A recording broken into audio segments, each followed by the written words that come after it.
Поборник-опълченският паметник е емблема на Русе и един от най-обичаните му символи.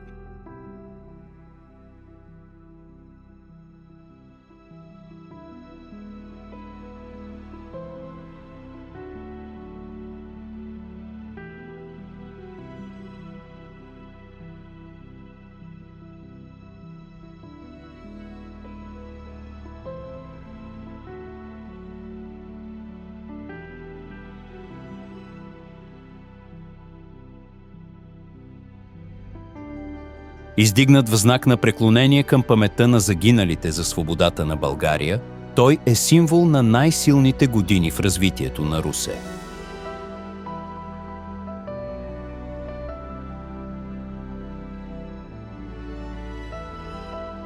Построяването на паметника започва през 1895 година.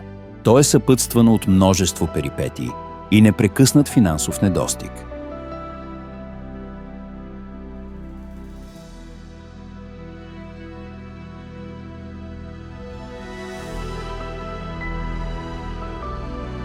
С подкрепата на местният индустриален елит, Дружеството на ветераните поборник-опълченци провежда множество кампании за набиране на средства за завършването на мемориала.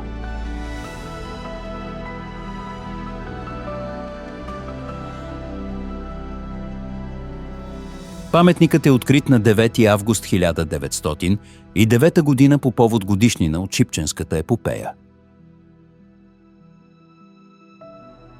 Централната фигура на паметника, жена, символизираща свободата, е дело на световно известният италиански скулптор Арналдо Дзоки.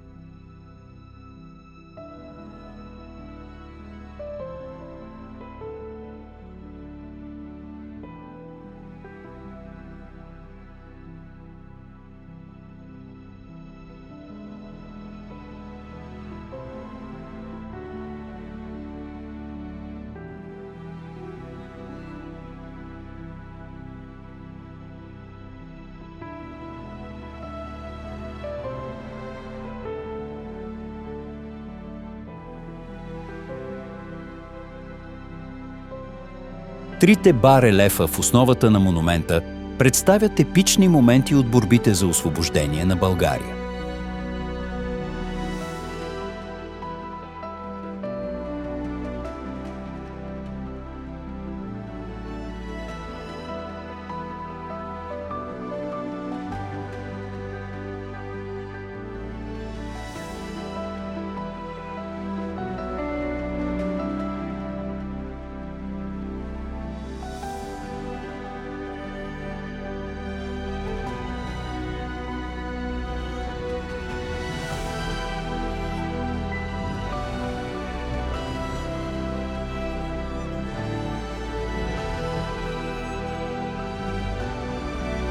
Две фигури на лъвове при входа илюстрират скъсването на робските окови и защитата на постигнатата свобода.